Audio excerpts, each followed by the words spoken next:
ഇതൊരു ടൈമർ വർക്കിൻ്റെ ഒരു ബേസിക് ആയിട്ടുള്ള ക്വസ്റ്റൻ ആണ്. സോ ഈ ക്വസ്റ്റൻ നോക്കാം. ഈ ക്വസ്റ്റൻ നോക്കുമ്പോഴത്തേക്ക് നമുക്ക് മനസ്സിലാവും A and B complete a piece of work. എയും ബിയും കൂടെ ചേർന്ന് കംപ്ലീറ്റ് ചെയ്തത് 7/1/2 ആണ്. 7/1/2 ഞാൻ എന്ത് ചെയ്യുന്നു 40 + 1/2 ദാറ്റ് ഇസ് 15/2 ടൈമാണ് അവർ എടുക്കുന്നത്. എ എലോൺ ആയിട്ട് എത്ര ചെയ്യും? സോറി ബി എലോൺ ആയിട്ട്, B Elon can do it in 25 days. Okay, ഇനി നമുക്ക് എഫിഷ്യൻസിയുടെ വേണം. ഓക്കെ, എഫിഷ്യൻസിക്ക് വേണ്ടി ഇപ്പം ഇവിടെ രണ്ടുപേരും ചെയ്യുന്ന ഇയാൾ ഒറ്റയ്ക്ക് ഇവർ രണ്ടുപേരും ചേർന്ന് ചെയ്യുന്ന വർക്കും ഇയാൾ ഒറ്റയ്ക്ക് നിന്ന് ചെയ്യുന്ന വർക്കും സെയിം ആണ്. വർക്ക് ഇവിടെ രണ്ട് സെയിം ആയതുകൊണ്ട് തന്നെ വർക്ക് ഇസ് ഈക്വൽ ടൈമിന്റെ എഫിഷ്യൻസി അല്ലേ. സോ അതുകൊണ്ട് തന്നെ ആദ്യത്തെ കേസിലാണ് ഞാൻ ഫസ്റ്റ് കേസ് അവിടുത്തെ ടൈം ഇൻറ്റു അവിടുത്തെ എഫിഷ്യൻസി വിച്ച് സെയിം ഇസ് ഇത് വർക്ക് ഇവിടുത്തെ വർക്ക് സെയിം അല്ലേ. അപ്പോൾ അവിടെ ഈ ഒരു കേസിന് ഞാൻ രണ്ടാമത്തെ കേസിലെ ടൈം ഇൻറ്റു രണ്ടാമത്തെ കേസിലെ എഫിഷ്യൻസി അവിടെ ബി എന്ന് കൊടുത്താലും മതിയായിരുന്നു. ഓക്കെ, അപ്പോൾ ഞാൻ എന്ത് ചെയ്യുന്നു T1/T2 എന്ന് എഴുതുന്നു വിച്ച് ഈക്വൽ ടു എങ്ങനെ കിട്ടും E2/E1 എന്ന് കിട്ടും. അതായത് ഇത്രയേ ഉള്ളൂ. ടൈമിനിടയ്ക്ക് നിൽക്കുന്ന റേഷ്യോ എന്താണോ അത് തന്നെയായിരിക്കും എഫിഷ്യൻസിയുടെ റേഷ്യോ എന്ന് പറയുന്നത്. ഓക്കെ, അപ്പോൾ നമുക്കറിയാലോ നമ്മൾ ഈ ഒരു കേസിൽ നമുക്ക് ടൈമാണ് യഥാർത്ഥ വാല്യൂ എപ്പോഴും നിൽക്കുന്നത്. നമ്മളൊരു പർട്ടിക്കുലർ വർക്ക് ഇത്ര ഒന്നും പറയുന്നില്ല, വർക്ക് ഒരു സെയിം വർക്കാന്ന് പറഞ്ഞപ്പോൾ നമ്മുടെ കൺവീനിയൻസിന് വേണ്ടി നമുക്ക് ഏത് വേണമെങ്കിലും വർക്കായിട്ട് എടുക്കാം. ഞാനിപ്പോൾ LCMനെയാണ് നമ്മൾ വർക്കായിട്ട് എടുക്കുന്നത്. കാരണം എന്ന് വെച്ചാൽ LCM ആകുമ്പോഴത്തേക്കും നമ്മൾ ആ സംഖ്യയെ കംപ്ലീറ്റ് ആയിട്ട് ഡിവൈഡ് ചെയ്ത് പോയിട്ട് ഫ്രാക്ഷൻ ഒന്നും ഇല്ലാതെ കിട്ടും. സോ അതിനുവേണ്ടിയാണ് നമ്മൾ LCM ഉപയോഗിക്കുന്നത്. LCM അല്ലാതെ ആർക്ക് എന്ത് വേണമെങ്കിലും നമുക്ക് വർക്കായിട്ട് അസ്യൂം ചെയ്യാം. സെയിം വർക്കാന്നേ പറയുന്നുള്ളൂ. സോ വർക്ക് സെയിം ആകുമ്പോഴത്തേക്കും വർക്കിന് കറസ്പോണ്ടിങ് ആയിട്ട് ഓരോരുത്തർ എഫിഷ്യൻസി കിട്ടും. അപ്പം നമുക്ക് എന്ത് കിട്ടും? ടൈം കിട്ടും. അവിടെ കിട്ടുന്ന ടൈം ഒറിജിനൽ വാല്യൂ ആയിരിക്കും. എഫിഷ്യൻസി എന്ന് പറയുന്നത് നമ്മളൊരു എഫിഷ്യൻസിയും ഒരു യൂണിറ്റ് കിടക്കുമായിരിക്കും. വർക്ക് ഇപ്പം നമ്മൾ 10 യൂണിറ്റ് അസ്യൂം ചെയ്താൽ എഫിഷ്യൻസികളും ആ പർട്ടിക്കുലർ യൂണിറ്റിന്റെ ടേംസിൽ വരും. പക്ഷേ ടൈം കറക്റ്റ് ആയിട്ട് എന്ത് വരും? കാരണം എന്ന് വെച്ചാൽ time is equal to work divide by എഫിഷ്യൻസിയാണ്. അപ്പോൾ വർക്കിന്റെ യഥാർത്ഥ വാല്യൂ ഇതിന്റെ യഥാർത്ഥ വാല്യൂ നമ്മൾ ഇത് രണ്ടും നമുക്ക് അസ്യൂം ചെയ്താൽ അവർ തമ്മിൽ വെട്ടിപ്പോയിട്ട് നമുക്ക് ടൈം ഒറിജിനൽ ടൈമേ കിട്ടത്തുള്ളൂ. ഓക്കെ, ടൈം നമുക്ക് ഒറിജിനൽ ടൈം വരും. ഇപ്പം നമുക്ക് രണ്ട് രീതി ചെയ്യാം. ഒന്നാമത്തെ കേസ് എന്ന് പറഞ്ഞാൽ ഞാൻ LCM ആയിട്ട് അസ്യൂം ചെയ്യാണ്. Work assuming as LCM of ഇത് ആൻഡ് ഇത്. Okay, LCM of 15/2 25.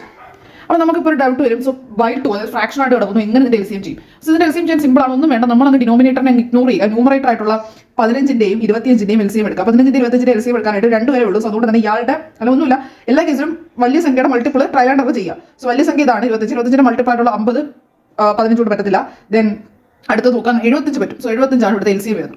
So LCM 75 ആയതുകൊണ്ട് തന്നെ വർക്ക് 75 യൂണിറ്റ് ആണ് നമ്മൾ അസ്യൂമിങ്. സോ വർക്ക് എന്ന് പറയുന്നത് 75 യൂണിറ്റ് വർക്കാണ് ഇപ്പോൾ ഉള്ളത്. ഇപ്പോൾ ചെയ്യുന്ന വർക്ക് 75 യൂണിറ്റ് വർക്കാണ്. എന്നിട്ട് ചെയ്യാൻ പോകുന്ന വർക്ക് ഇതാണ് ഇവിടുത്തെ വർക്ക്. ഓക്കെ, അപ്പോൾ ഇയാൾക്കപ്പം എന്ത് വരും? ഇവിടുത്തെ എഫിഷ്യൻസി എന്ന് പറയുന്നത് വർക്ക് ഡിവൈഡ് ബൈ ടൈം, അതായത് 15/2 എന്ന് വരും. അതെങ്ങനെ വരും? 75 × 2/15 വരും കേട്ടോ. ഇപ്പം തന്നെ കേട്ടോ, നമുക്ക് ആ വർക്കിനെ തന്ന് നമ്മൾ എടുത്ത വർക്കിനെ ഡിവൈഡ് ചെയ്യാൻ വരുന്നത് 15 മാത്രമാണ്. ഈ 2 അങ്ങ് ന്യൂമറേറ്ററിൽ പോയി. സോ അതിനകത്ത് നമുക്ക് എപ്പോഴും ഈ ഡിനോമിനേറ്റർ ആയിട്ടുള്ള ഈ ആളെ നമ്മൾ നോക്കേണ്ട കാര്യമില്ല. ഇവർ രണ്ടുപേരുടെ LCM നോക്കിയാൽ മതി. കാരണം അത് നമുക്ക് വർക്കൗട്ട് എടുത്താൽ അവരെ നമുക്ക് ഉറപ്പായിട്ടും ഈ പറഞ്ഞ 15 അല്ലെങ്കിൽ 15/2 25 പൂർണ്ണമായിട്ടും ഡിവൈഡ് ചെയ്യാൻ പറ്റും. ഓക്കെ, അതുകൊണ്ട് തന്നെ നമുക്ക് ഇത് ചെയ്യുമ്പോൾ എത്ര കിട്ടും? 10 അത് വരും. സോ 10 ആണ് നമ്മുടെ എഫിഷ്യൻസി. അപ്പം ബിയുടെ എഫിഷ്യൻസി കണ്ടുപിടിക്കും ബൈ ബിയുടെ 25/25 3 ആണ്. സോ 3. അപ്പോൾ ഇങ്ങനെ എഴുതാം. ഇല്ലെങ്കിൽ ഞാൻ ഈ ഒരു ഫോർമാറ്റ് പറഞ്ഞ രീതിക്ക് എഴുതാം. എന്താ? ഇവരുടെ ടൈമുകളുടെ എന്ത് കണ്ടുപിടിക്കുക? റേഷ്യോ കണ്ടുപിടിക്കുക. 15/2 ഒരാൾ 25 ആണ്. സോ റേഷ്യോ എടുക്കുമ്പോഴത്തേക്ക് ഇയാൾ ഇങ്ങോട്ട് പോകും. സോ അഥവാ കേട്ടോ 3:10 വരും. സോ അതായത് T1 T2 ടൈമിന്റെ എഫിഷ്യൻസി T1 T2 റേഷ്യോ ഇതാണ്. അപ്പോൾ എഫിഷ്യൻസി എങ്ങനെ എഴുതാൻ പറ്റും?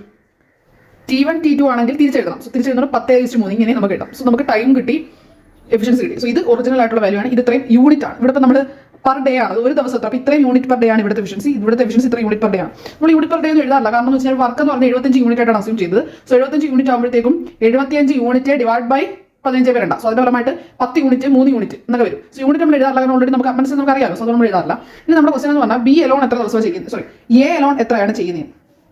അറിയാലോ, ബി ഒറ്റയ്ക്ക് നിന്നാൽ ഒരു ദിവസം 3 വർക്ക് ചെയ്യൂ. എയും ബിയും കൂടെ ഒരുമിച്ച് നിന്നാൽ 10 വർക്ക് ചെയ്യും. അതിൽ തന്നെ ബി 3 ചെയ്യും. അപ്പം 10 ന് 3 പോയാൽ 7 ആണ് എയുടെ എഫിഷ്യൻസി. 7 ആണെങ്കിൽ ടൈം എങ്ങനെ കണ്ടുപിടിക്കും? ടൈം എന്ന് പറയുന്നത് വർക്ക് ഡിവൈഡ് ബൈ എഫിഷ്യൻസി ആണ്. ഇവിടെ വർക്ക് എത്രയാണ്? വർക്ക് എന്ന് പറഞ്ഞാൽ 75 യൂണിറ്റ് ആണ്. അപ്പോൾ work divide by efficiency 75/7. Okay, അതാണ് നമ്മുടെ ഉത്തരം എന്ന് പറയുന്നത്. ഓക്കെ, അപ്പോൾ നമുക്ക് ഇങ്ങനെ ഇത്രയും നമുക്ക് ചെയ്യാനായിട്ട് പറ്റും. അപ്പോൾ ഈ ക്വസ്റ്റ്യൻ വൃത്തിക്ക് വായിക്കാം. ഒരു ശ്രദ്ധിക്കുക, എക്ക് ഹാഫ് ഓഫ് ദ വർക്ക് ചെയ്യാൻ എടുക്കുന്ന സമയം എന്ന് പറയുന്നത് 5 days ആണ്. സിമിലർലി ബിയുടെ കേസ് ക്വസ്റ്റ്യൻ നമുക്ക് 3/5 ഓഫ് ദ വർക്ക് ചെയ്യാൻ എടുക്കുന്ന സമയം എന്ന് പറയുന്നത് 9 ആണ്. സിയുടെ കേസ് പറയുമ്പോൾ 2/3 of the work in 8 days ആണ്. പറയുന്ന വർക്ക് സെയിം ആണ്. ഒരേ വർക്കാണ് ഇവർ 3 പേരും ചെയ്യുന്നത്. ഓക്കെ, അതായത് ഈ വർക്ക് ഇവിടുത്തെ വർക്ക് സെയിം ആണ്. അതായത് വർക്ക് നമുക്ക് എത്ര യൂണിറ്റ് വേണമല്ലോ, നമുക്ക് അറിയത്തില്ല വർക്ക് എത്ര ആണെന്ന്. ഓക്കെ, ഇവിടെ പറയുന്ന ഒരു വർക്ക് അല്ലെങ്കിൽ വർക്ക് എന്നോട് ഉദ്ദേശിക്കുന്നത് 20 യൂണിറ്റ് ആവും, 30 യൂണിറ്റ് ആവും, 40 യൂണിറ്റ് ആവും, എന്താ നമുക്ക് അറിയത്തില്ല. ഓക്കെ, അപ്പം ഏതൊരു പർട്ടിക്കുലർ ഒരു സെയിം സാധനത്തിന് തന്നെയാണ്. അതായത് ഒരു സെയിം ക്വാണ്ടിറ്റിയുടെ ഹാഫ് ചെയ്യാൻ എക്ക് 5 ദിവസം, ഒരു സെയിം സാധനത്തിന്റെ 3/5 ചെയ്യാൻ 9 ദിവസം, അങ്ങനെയാണ് പറയുന്നത്. ഓക്കെ, സോ നമുക്ക് ഇവിടുന്ന് വേണ്ടത് ഈ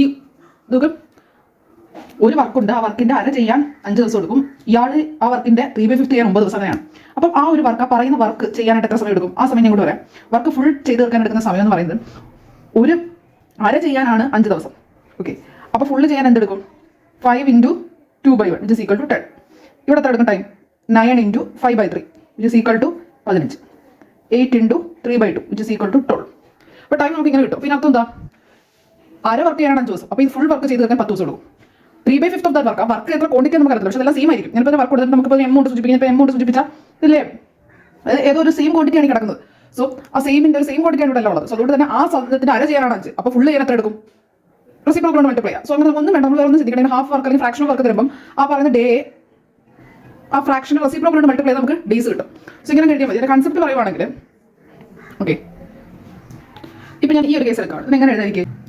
5 പാർട്ടുണ്ട് ചെയ്യാൻ മൊത്തത്തിലുള്ള സാധനം. അതായത് 5 പാർട്ട് ചെയ്ത് തീർക്കണം എങ്കിൽ അതിലെ 3 പാർട്ട് 9 ദിവസം കൊണ്ട് ചെയ്യും. ഓക്കെ, അപ്പോൾ അത് 5 കട്ടകൾ എന്നാലോചിക്കും. ഇങ്ങനെ 5 കട്ടകളുണ്ട്. സോ അതിൽ 3 എണ്ണം ചെയ്യാൻ 9 ദിവസം എടുക്കുന്നുണ്ട്. സോ അതിനർത്ഥം ഒരെണ്ണം ചെയ്യാൻ എത്ര ദിവസം എടുക്കും? ഒരെണ്ണം ചെയ്യാൻ 9/3 ദിവസം എടുക്കും. അത് ഫുള്ള് 5 വർക്കുണ്ട്, 5 യൂണിറ്റ്, അതായത് 5 എന്തോ സാധനം 5 എണ്ണം ഉണ്ട്. സോ 5 എണ്ണം ഉള്ളതിൽ 3 എണ്ണം ചെയ്യാൻ 9 ദിവസം എടുക്കും. സോ 3 എണ്ണം ചെയ്യാനാണ് 9 ദിവസം. അപ്പോൾ ഒരെണ്ണം ചെയ്യാൻ എത്ര? 9/3. സോ ഒരെണ്ണം ചെയ്യണം. അപ്പോൾ മൊത്തത്തിൽ 5 എണ്ണം ചെയ്ത് തീർക്കാൻ എന്താ? 9/3 × 5. അത് തന്നെ ഞാൻ ചെയ്തിരിക്കുന്നത് 9/3 × 5. സിമിലർ പ്രോസസ് ഇവിടെ പറയുകയാണെങ്കിൽ മൊത്തത്തിൽ 3 യൂണിറ്റ് 3 കട്ടായിട്ട് വർക്ക് ചെയ്ത് തീർക്കാനുള്ള മൊത്തത്തിലുള്ള സാധനം. ഓക്കെ, അതിൽ 2 എണ്ണം 8 ദിവസം കൊണ്ട് ചെയ്യും. അപ്പം ഒരെണ്ണം ചെയ്യാൻ 8/2. അങ്ങനെ എത്ര എണ്ണം ഉണ്ട്? 3 കട്ടയുണ്ട്. സോ 8/2 × 3 12. സെയിം പ്രോസസ് ആണ്. 2 കട്ടയുണ്ട് വർക്ക് ചെയ്യാനുള്ള വർക്ക്. അതിൽ ഒരു കട്ട 5 കൊണ്ട് തീർക്കും. അപ്പോൾ 2 കട്ട എന്തുകൊണ്ട് 10 കൊണ്ട് തീർക്കും. സോ അത് തന്നെയാണ് ഞാൻ എഴുതിയിരിക്കുന്നത്. ഒരൊന്നും നമ്മൾ ശ്രദ്ധിക്കണം, തന്നിരിക്കുന്ന സമയത്തെ ഈ പറയുന്ന ഫ്രാക്ഷൻ റെസിപ്രോക്കൽ കൊണ്ട് മൾട്ടിപ്ലൈ ചെയ്തിട്ടേ നമുക്ക് ടൈം കിട്ടും. ഇവിടെ എല്ലാം ശ്രദ്ധിക്കേണ്ട ഒരു കാര്യം എന്ന് പറഞ്ഞത്, ഇപ്പം ഞാൻ പറഞ്ഞല്ലോ 2-ൽ ഒരെണ്ണം ചെയ്യാൻ 5 ദിവസം, 5-ൽ 3 ചെയ്യാൻ 9 ദിവസം, 3-ൽ 2 ചെയ്യാൻ 8 ദിവസം. ഇവിടെ ഈ 5 ആയിട്ട് ഡിവൈഡ് ചെയ്തിരിക്കുന്നു, 3 ആയിട്ട് ഡിവൈഡ് ചെയ്തിരിക്കുന്നു, 2 ആയിട്ട് ഡിവൈഡ് ചെയ്തിരിക്കുന്നു, സെയിം സാധനമാണ്. അത് ഇത്രേ ഉള്ളൂ. ഒരു വർക്ക് അവർ പറയുന്നുണ്ട്, അത് ഞാൻ 10 എടുക്കും. ചുമ്മാ ഒരു എക്സാമ്പിൾ പറയാൻ വേണ്ടി 10 ഉണ്ടെങ്കിൽ 10-നെ 2 ആയിട്ട് ഡിവൈഡ് ചെയ്തിരിക്കുന്ന കേസാണ് ഇവിടെ പറയുന്നത്. അപ്പോൾ എത്ര വരും? 5 5 എന്ന് പറഞ്ഞു വരും.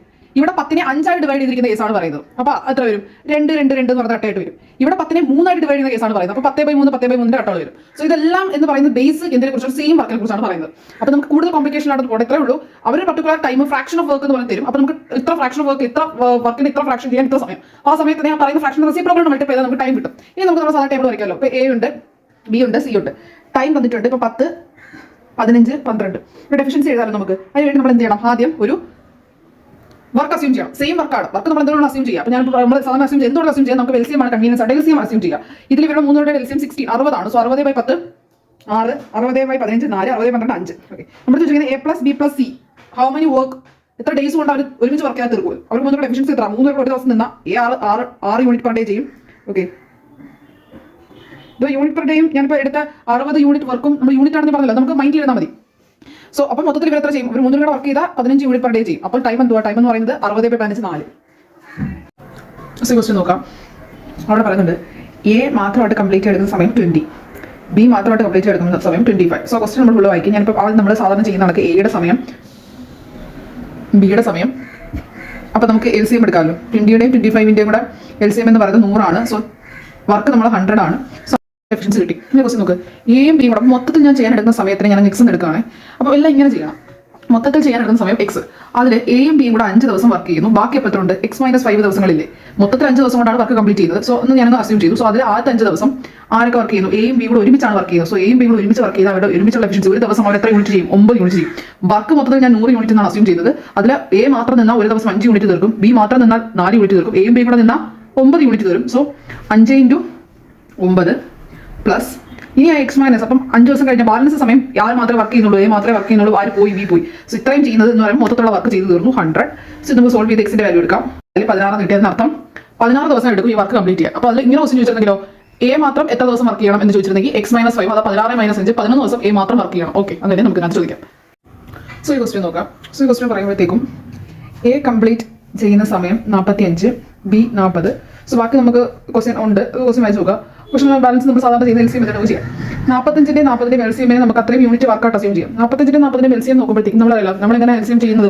വലിയ നമ്പർ നോക്കുക, അതിൻ്റെ മൾട്ടിപ്പിൾസ് ട്രയൽ ചെയ്ത് നോക്കാൻ പറ്റുമല്ലോ. 45ൻ്റെ ഒരു ഫസ്റ്റ് 45ൻ്റെ സെക്കൻഡ് മൾട്ടിപ്പിൾ എന്ന് പറയുന്നത് 90 ആണ്. 90 40 പറ്റുമോ? ഇല്ല. പിന്നെ നമ്മൾ ശ്രദ്ധിക്കുക, 90 കഴിഞ്ഞ് ഏതൊരു ഓഡ് മൾട്ടിപ്പിൾസ് അല്ല.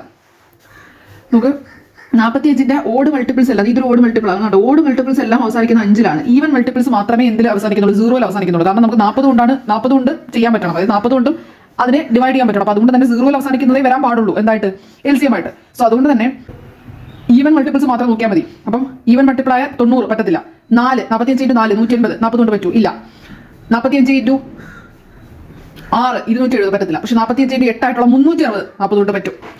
സോ നമുക്ക് LCM കിട്ടി 360 ആണെന്ന്. അല്ലെങ്കിൽ നമുക്ക് വേറെ ഇതിൽ ചെയ്യാം. 90ന്റെ മൾട്ടിപ്പിൾസ് ട്രൈ ചെയ്ത് പോയാലും മതി. നമുക്ക് 90ന്റെ ഫസ്റ്റ് മൾട്ടിപ്പിൾ ആണ് 180, സെക്കൻഡ് മൾട്ടിപ്പിൾ ആണ് 270, തേർഡ് മൾട്ടിപ്പിൾ ആണ്, അതായത് നമുക്ക് 90ന്റെ first multiple, second, third, fourth അങ്ങനെ നമുക്ക് പോകാം. അല്ലെങ്കിൽ നമുക്കറിയാലോ 45-ൽ നിന്നുകൊണ്ട് പറയുവാണെങ്കിൽ 45ന്റെ ഓഡ് മൾട്ടിപ്പിൾസ് എല്ലാം 5-ലാണ് അവസാനിക്കുന്നത്. സോ അതുകൊണ്ട് 40 കൊണ്ട് ഡിവൈഡ് ചെയ്യാൻ പറ്റത്തില്ല. സോ അതുകൊണ്ട് തന്നെ നമ്മൾ 45ന്റെ ഈവൻ മൾട്ടിപ്പിൾസ് പോവാം. ഫസ്റ്റ് ഈവൻ മൾട്ടിപ്പിൾ ആയിട്ടുള്ള 90 പറ്റത്തില്ല. ദെൻ 180, 270, 360 ആണ്. അപ്പോൾ നമ്മൾ എന്തായിട്ട് നമുക്ക് അസ്യൂം ചെയ്യാം? 360 യൂണിറ്റ് ആണ് വർക്ക്. സോ ക്വസ്റ്റ്യൻ നോക്കാം. മൊത്തത്തിൽ ഞാൻ പറഞ്ഞല്ലോ, മൊത്തത്തിൽ വർക്ക് ചെയ്യാൻ എടുക്കുന്ന ദിവസം എക്സ്. അതിൽ എയും ബിയും വർക്ക് തുടങ്ങി, അത് ബി മാത്രം വർക്ക് ചെയ്ത് 23 ദിവസമാണ്. സോ അപ്പം മൊത്തത്തിൽ എക്സ് ഉണ്ട്. 23 ദിവസം പോയാൽ X - 23 ദിവസമായിരിക്കും രണ്ടുപേരും കൂടെ വർക്ക് ചെയ്തത്. ആദ്യത്തെ X - 23 ദിവസം രണ്ടുപേരും കൂടെ ആണ് വർക്ക് ചെയ്തത്. രണ്ടുപേരുടെ കൂടെ എഫിഷ്യൻസി പറയുകയാണെങ്കിൽ എ മാത്രം 8 യൂണിറ്റ് ആണ് ഒരു ദിവസം ചെയ്യുന്നത്, ബി ആണെങ്കിൽ 9 യൂണിറ്റ് ആണ്. രണ്ടുപേരും കൂടെ നിന്നാൽ 17 യൂണിറ്റ് തീർക്കും. ഇനി ബാക്കിയുള്ള 23 ദിവസം ആര് മാത്രമേ വർക്ക് ചെയ്തുള്ളൂ? ബി മാത്രമേ വർക്ക് ചെയ്തുള്ളൂ. ഇങ്ങനെ ചെയ്തപ്പോൾ വർക്ക് കംപ്ലീറ്റ് ആയി. സോ നമുക്ക് ഇവിടുന്ന് എന്താ വേണ്ടത്? ക്വസ്റ്റ്യൻ നോക്കുക. നമുക്ക് വേണ്ടത് അവർ രണ്ടുപേരും കൂടെ വർക്ക് ചെയ്ത ദിവസമായിട്ടുള്ള X - 23. അപ്പോൾ അതുകൊണ്ട് നമ്മൾ ഇതിനെ സോൾവ് ചെയ്യേണ്ട. X - 23 അതുപോലെ നമുക്ക് കണ്ടുപിടിച്ചാൽ മതി. അല്ലാതെ നമുക്ക് മൊത്തത്തിൽ കംപ്ലീറ്റ് ചെയ്യുന്ന ദിവസമായിട്ട് ചോദിച്ചിരിക്കുന്നത് എയും ബിയും കൂടെ എത്ര ദിവസം വർക്ക് ചെയ്യണം? X - 23 ആണ് നമുക്ക് കണ്ടുപിടിക്കേണ്ടത്. സോ X - 23 നമുക്ക് കണ്ടുപിടിക്കാം. സോ നമ്മൾ X - 23 എന്ന് കിട്ടുമ്പോൾ നമുക്ക് 9 എന്ന് ആൻസർ വരും. ഇവിടെ നമുക്ക് ഇത്രയും ചെയ്യേണ്ട കാര്യമില്ല. നമുക്ക് എന്ത് ചെയ്യാം? 45-40 റേഷ്യോ ആയിട്ടുള്ള വെട്ടുമ്പോൾ എത്ര വരും? 9/8 എന്ന് വരും. സോ ആ റേഷ്യോ തിരിച്ചിട്ടാലും നമുക്ക് 80 ആണെന്ന് കിട്ടും. നമ്മൾ ഇത്രയും LCM കണ്ടുപിടിക്കേണ്ട കാര്യം. റേഷ്യോ തിരിച്ചിട്ടാലും മതി. അത് ചില സമയത്ത് റേഷ്യോ തിരിച്ചിരുന്നാലും എളുപ്പം. ഓക്കെ, അപ്പോൾ റേഷ്യോ തിരിച്ചിരുന്ന കേസും ആലോചിക്കാം.